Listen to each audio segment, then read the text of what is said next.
Mystery in the Air, starring Peter Lorre, presented by Camel Cigarettes.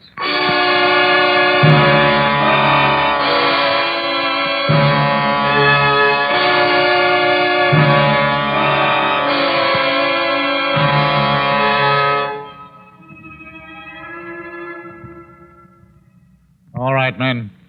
I guess that's all. Put him on the stretcher and take him to the morgue. Oh, must I stay, Inspector? For a while, Mrs. Bunting. Oh, dear. I need all the details for my report. Oh, that such a thing could have happened here. Here in my own house.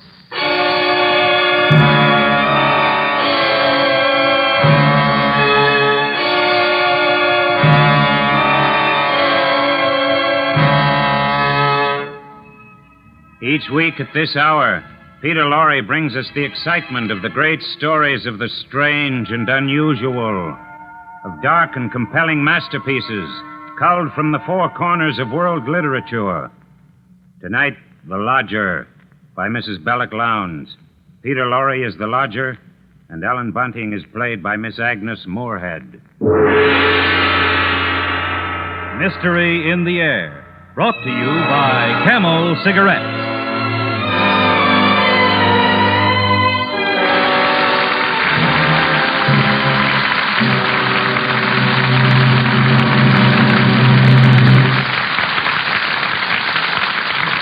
Experience is the best teacher. Try a Camel. Let your own experience tell you why more people are smoking Camels than ever before. Yes, let your T-Zone decide which cigarette you like best. Your T-Zone, that's T for taste and T for throat, is your true proving ground for any cigarette. So try a Camel on your T-Zone. Introduce Camel's rich, full flavor to your taste. Acquaint your throat with Camel's cool mildness. See if you don't decide, like so many other smokers, that Camel suit your T-Zone to a T.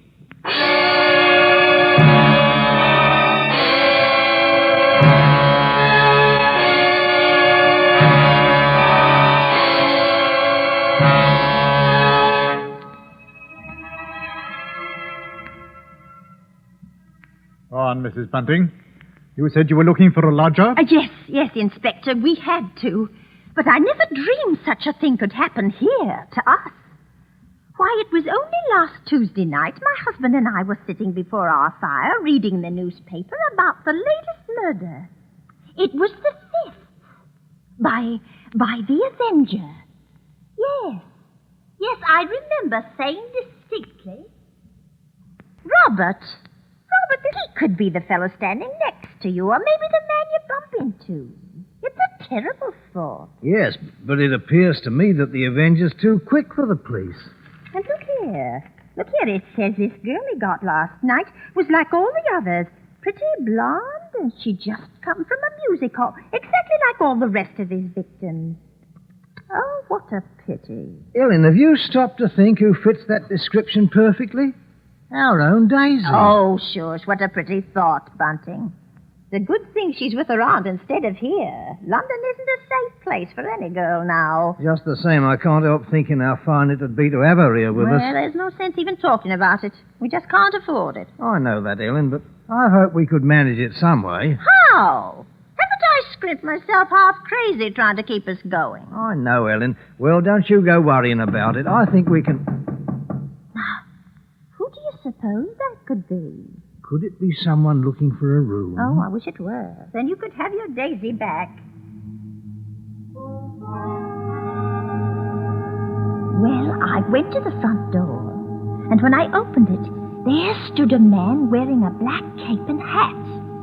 He carried but a single piece of luggage. Good evening, sir.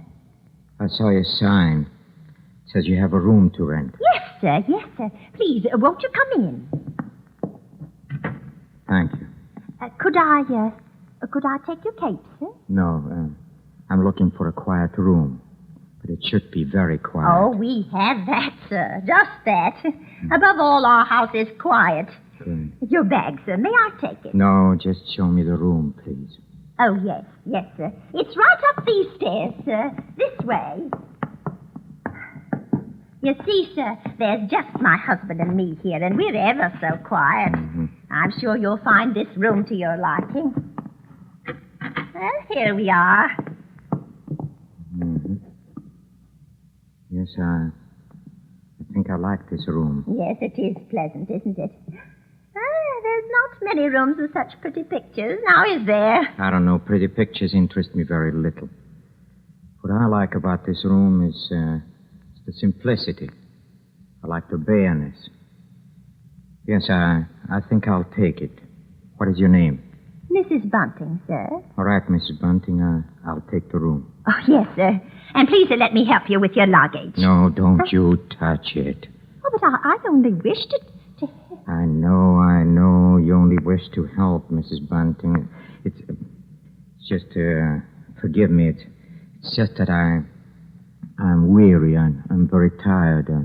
See, I do a lot of studying. Oh, yes, of course, sir, of course. Well, anyway, you can see how few things I need. It's just what's in this bag. But this here's my favorite book. It's the Bible.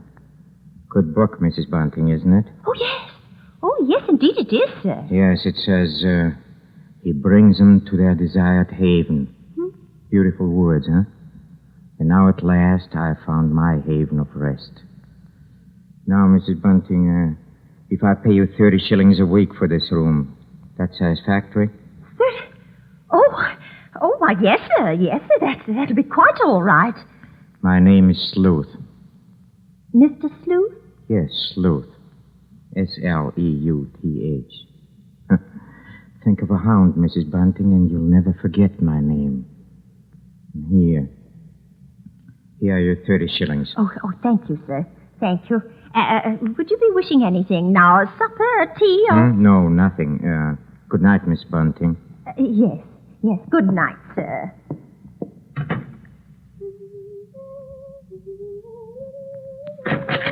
Please stop that. You hear? Oh, sir, what did I do? You were humming. That's music. Oh, but I... Music is an instrument of sin. Oh, yes, sir. And you did tell me, Mrs. Bunting, that your house would be absolutely quiet. Oh, but it is, sir. I didn't mean any harm. Believe me, sir. I believe you. I'm sorry I spoke sharply. I know you. You're trying to be considerate and kind. Oh, thank you, sir. By the way, Mrs. Bunting, I think I would like some bread and some tea. Oh, certainly, sir. I'll have it in an instant.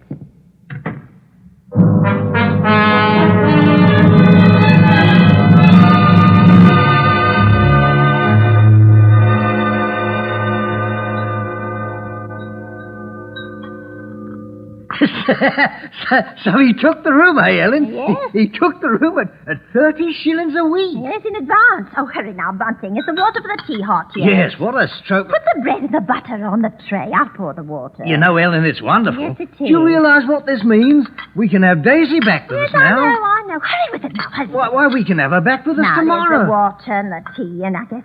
Yes, it's all ready. Open the door, Bunting. I'll take it up to him right away. There you go, old girl. First thing in the morning, I'm going to fetch Daisy and bring her home. Oh, it's a wonderful night, Ellen. Wonderful.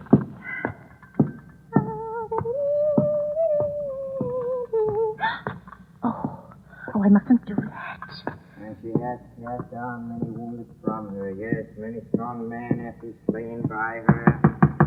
Come in. And to know how the wickedness of folly...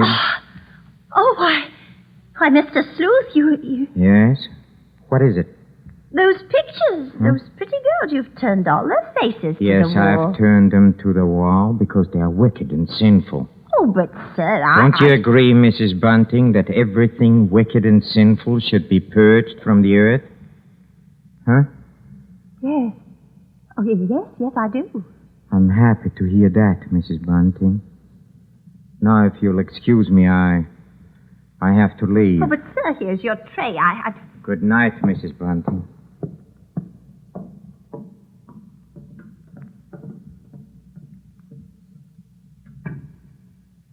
You know, for a moment I was stiff with fear.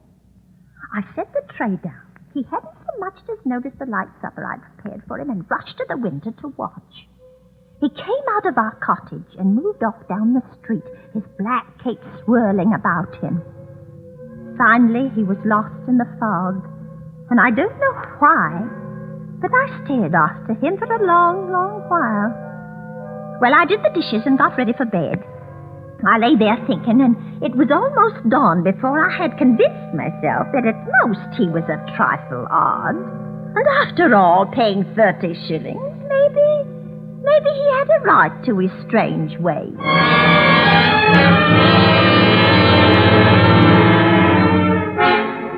It was daylight when I was suddenly awakened by the newsboys shouting in the street. Horrible murder! Read all about Murder at King's Cross last night. Avenger strikes again.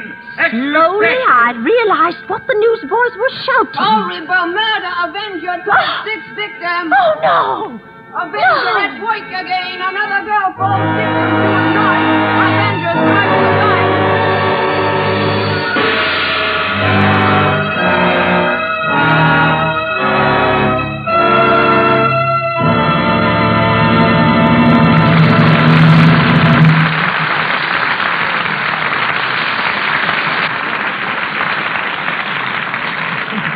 In a few moments, Mr. Peter Lorre will bring us the climax of tonight's Mystery in the Air, when camels present Act 2 of The Lodger.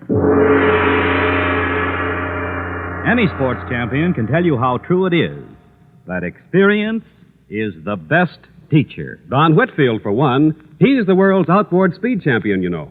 It's taking the turns around the marking buoys just right that makes that extra speed. And boy, how Don Whitfield worked out on that problem. Don Whitfield recently said, Experience is the best teacher in outboard racing and in smoking, too.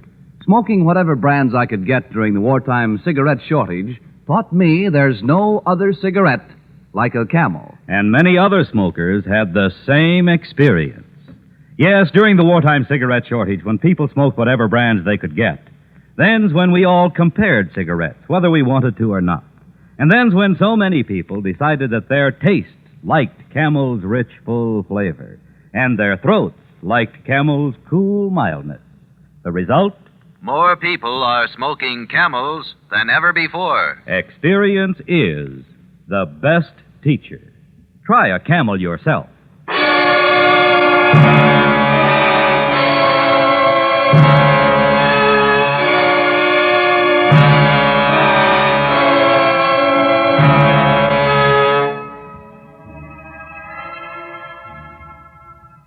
As the inspector takes notes of the terrifying event, Ellen Bunting continues the story. And now, Mrs. Bunting, what did you do the morning you learned the Avenger had murdered his sixth victim? Well, I was a little frightened to meet our lodger, yet I kept my thoughts to myself. After all, you know, there still wasn't much to go on. Robert had gone to make Daisy, so Mr. Sleuth ate breakfast alone. I watched him through the crack in the door. Finally, I went in with more tea. Tea? No. No, thank you. Thank you, Mrs. Bunting. I don't care for any more tea, thanks. You're very kind. But I have to go on with my work now, if you'll excuse me.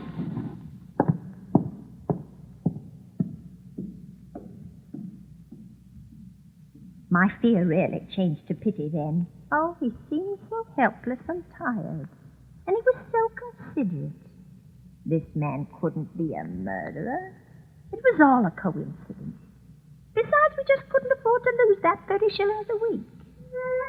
Well, around 10 in the morning, he left the cottage, and I decided to go upstairs and have a look about his room. I had to find out what he carried in his one piece of luggage.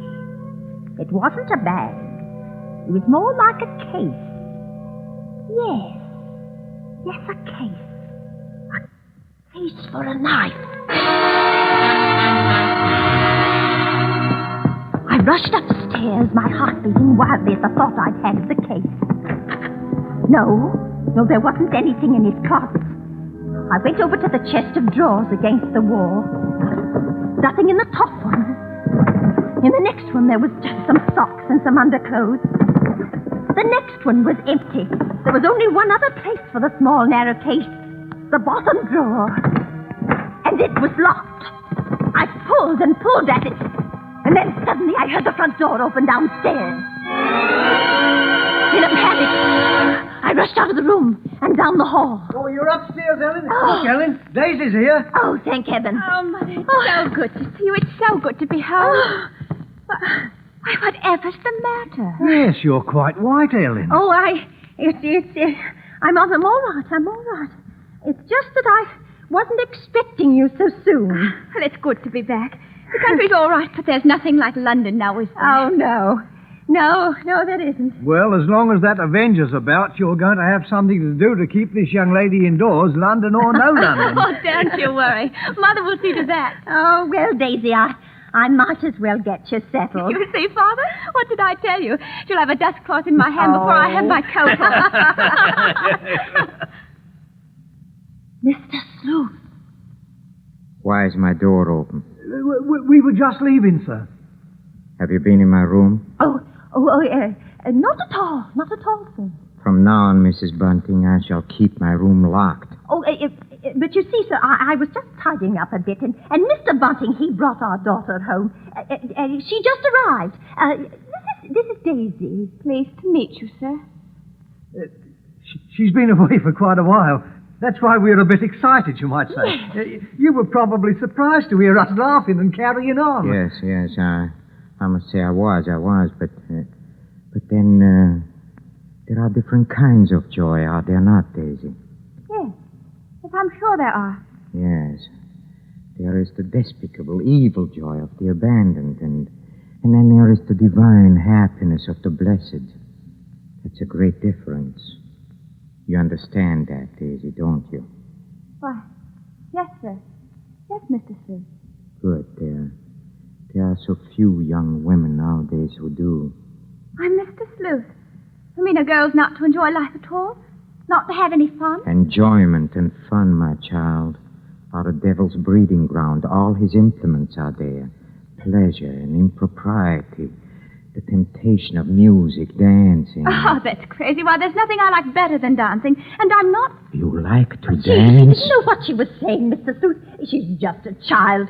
Daisy, you know you've never been one for dancing. You never learned how But I did learn, Mother. While I was away. What's so wrong about it? What's the harm in dancing? It says she lies in wait as for a prey and increases the transgressors among men. I don't know what you mean. I've never heard such nonsense. Nonsense? You call it scripture nonsense? Daisy, go into the front room. It's all right, Mrs. Bunting. It's all right. I'm used to that kind of talk. Good day.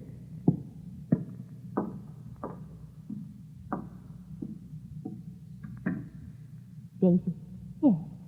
Daisy, listen to me. What, Mother? I've got to tell you about...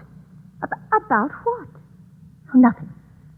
I've got to go out for a while now. I'll be back.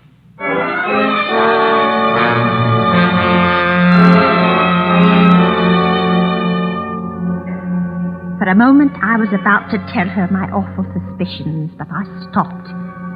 They were only suspicions. At the same time, I had a thought. I'd go to the coroner's inquest they were having for the Avenger's latest victim. I was hoping to hear something said that would clear my suspicions of the lodger. At least I'd give him this last chance.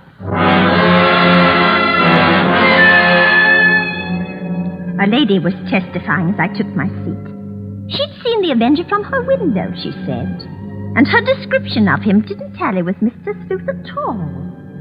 Oh, I can't tell you how relieved I was. Till it was pointed out she couldn't possibly have seen anyone that night from her window because of the fog.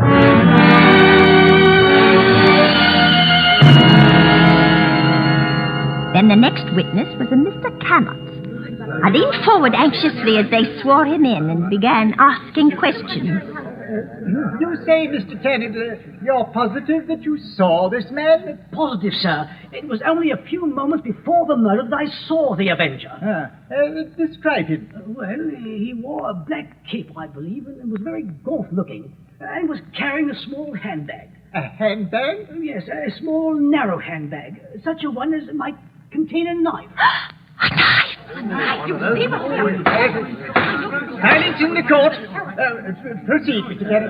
Well, he had a low, hesitating voice. I'd say with something of a continental accent. An educated man, I'd judge, but quite mad. And what do you mean by that? Well, as he emerged from the fog, he was talking aloud to himself. Oh, believe me, sir, he was reciting scriptures from the Bible. Oh, no, it can't be. It can't be. Oh, could there be any doubt about it now? Mr. Sleuth, our lodger, he was the murderer.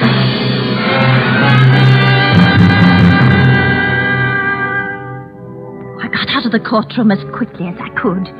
I didn't even notice it had started to rain.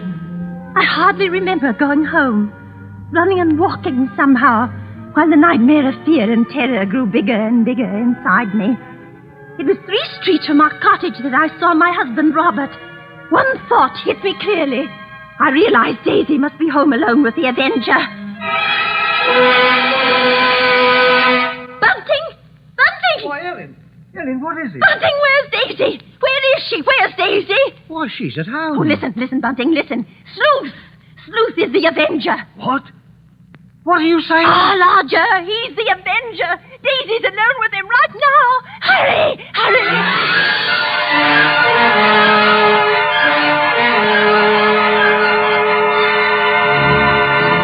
Now listen to me carefully, my child, and rejoice with me in your heart, for the moment is at hand, and you're not afraid, Daisy, are you?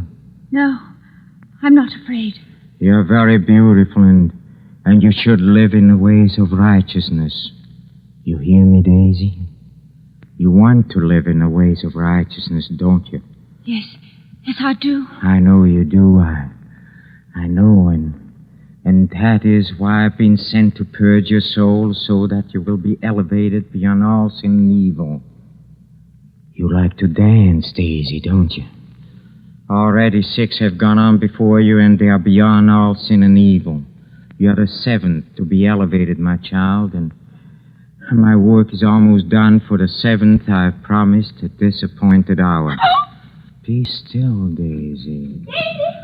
And don't listen to the temptations of the crowd when they call out your name, because I am here to save you from all evil and wickedness that consumes you like a wildfire of scarlet and crimson. You like to dance, don't you? Yes, I do. Look at me, my child. Look at me, and don't fear me, and do not tremble. Woe to them that call evil good and good evil, and put darkness for light and light for darkness. And therefore I must bring you down like the lamb to slaughter. And now I lift my hand with a flaming sword, for now comes the vengeance and the time to rejoice. Stop it, you killer, Daisy, come here. Drop that knife, you fiend! Oh, Drop that knife! Oh, you're safe. You're safe. Oh, Drop that knife, you! Take away your hands. Let go of me. Get away! Don't you know that such that are for death to death, and such that are for the sword to the sword, and no one dare to have pity on them? His knife! Oh, mercy. Oh, he fell on the knife. Yes. And it's burning. It's burning in me like a fire. Oh, it purges me and consumes me. All sin and evil are falling away.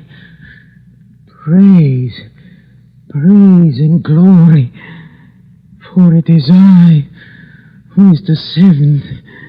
Yes, the vengeance is fulfilled.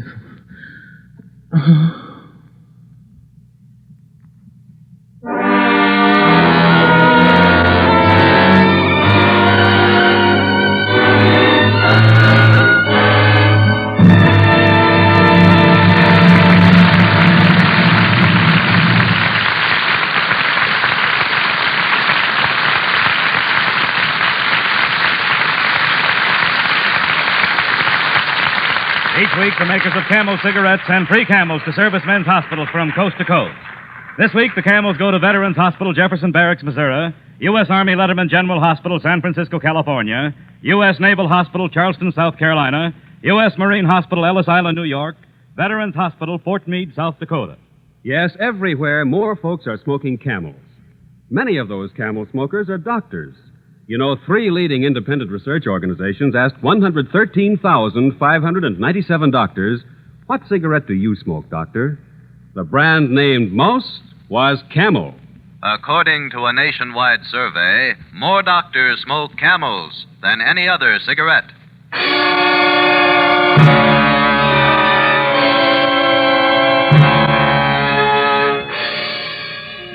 Next week, Mystery in the Air, starring Mr. Peter Lorre, brings you one of the world's great stories of the strange and unusual, The Horla by de Maupassant, with a special musical score composed and conducted by Paul Barron.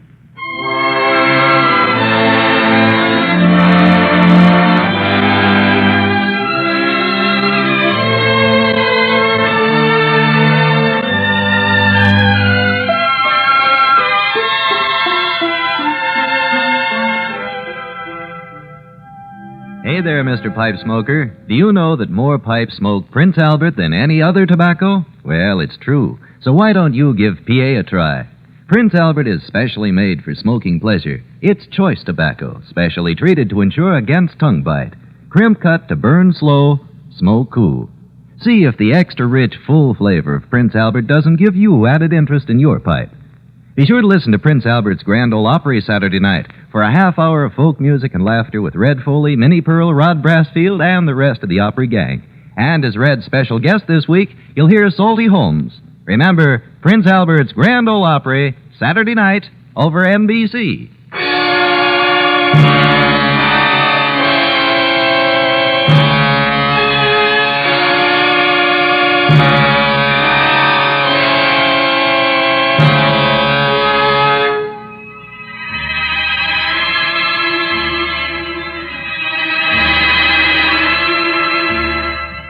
Listen again next week at this same time when the makers of Camel cigarettes present Mr. Peter Lorre in Mystery in the Air. Next week's play will be The Horla by de Maupassant. The artists supporting Mr. Lorre tonight were Agnes Moorehead as Ellen, Henry Morgan as the voice of Mystery, Barbara Eiler as Daisy, Eric Snowden as Bunting, Raymond Lawrence as the Inspector, Rolf Sedan as the Witness, and Conrad Binion as the Newsboy. And on behalf of Mr. Lorre and the entire cast, our sincere thanks to Agnes Moorehead for her great portrayal of Ellen Bunting.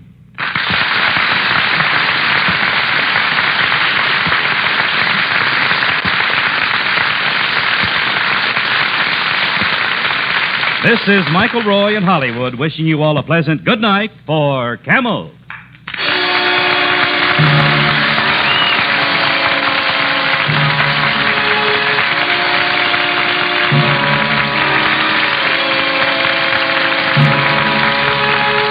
This is NBC, the national broadcasting company.